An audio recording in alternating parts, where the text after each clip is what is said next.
ខ្ញុំទើបតែបានជួបជាមួយនឹងមន្ត្រីនិងសកម្មជនគណៈបកសង្គ្រោះជាតិ14នាក់ដែលត្រូវបានគេចាប់កាលពីថ្ងៃ26ខែកក្កដានៅសល់តែប្រហែលថ្ងៃទៀតគឺអ្នកទាំងអស់នឹងនៅពន្ធនាគារជិត1ខែហើយបាទតែអ្វីដែលគួរឲ្យកត់សម្គាល់ពួកគាត់5ផ្ញើមកយើងទាំងអស់គ្នាដែលនៅក្រៅថ្នាក់ដឹកនាំសហការីសកម្មជនសកម្មនារីគណៈបកសង្គ្រោះជាតិទាំងអស់ថាកុំឲ្យតក់ស្លុត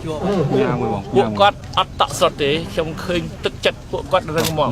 ពួកគាត់បានផ្ដាំផ្ញើមកខ្ញុំឲ្យជម្រាបបងប្អូនទាំងអស់ទូទាំងប្រទេសថាកុំយកពួកគាត់ធ្វើជាធ្នូឲ្យយើង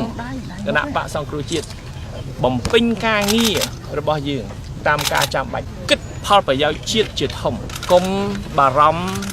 ចំពោះពួកគាត់ថាពួកគាត់គេចាប់ឃុំតែខ្លួនទេតែខ្លួនប្រាណទេតែរាងកាយទេប៉ុន្តែទឹកចិត្តអារម្មណ៍ស្មារតីឧត្តមគតិរបស់ពួកគាត់គឺពួកគាត់នៅជាមួយប្រជារាស្ត្រខ្មែរ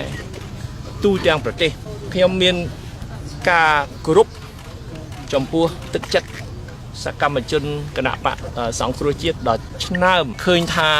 ស្មារតីពួកគាត់រឹងមាំហើយគាត់ទុកចិត្តជឿជាក់លើប្រជារាស្ត្រខ្មែរជឿជាក់លើគណៈបកសង្គ្រោះជាតិជឿជាក់លើថ្នាក់ដឹកនាំគណៈបកសង្គ្រោះជាតិថានឹងបំពេញការងារដើម្បីការពារផលប្រយោជន៍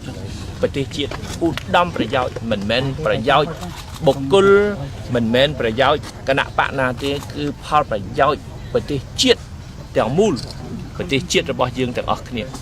នឹងឲ្យទឹកចិត្តរបស់គាត់ឲ្យគាត់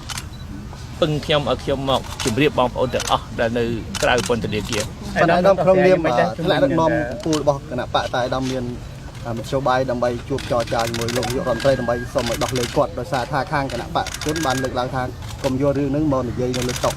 បើនិយាយរឿងផ្សេងបានបាទខ្ញុំថារឿងទាំងអស់ហ្នឹងវា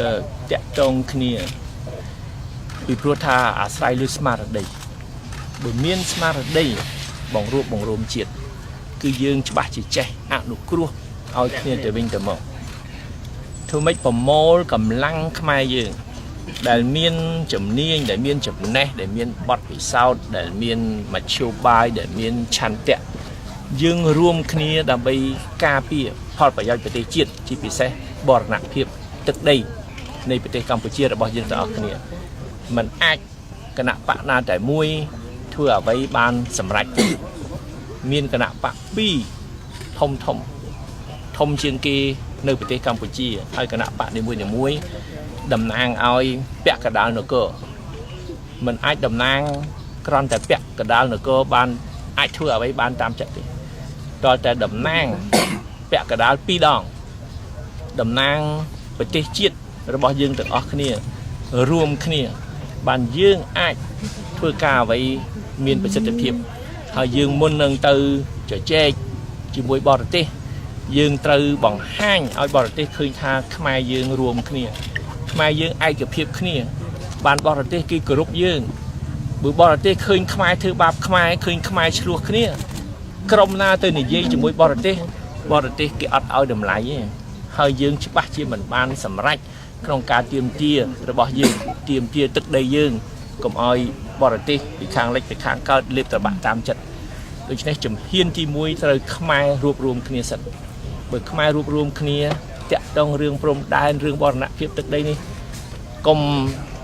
ឈ្នានេះគ្នាកុំធ្វើបាបគ្នាផ្ទុយទៅវិញចេះអត់ឱនឲ្យគ្នាអនុគ្រោះឲ្យគ្នា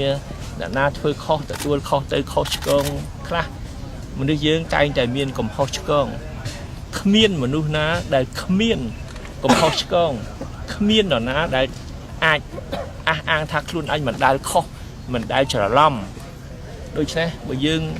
ទទួលខុសថាយើងបានធ្វើអីខុសមួយយើងអត់ឱនឲ្យគ្នាទៅវិញទៅមកទៅយើងរួមកម្លាំងគ្នាទៅ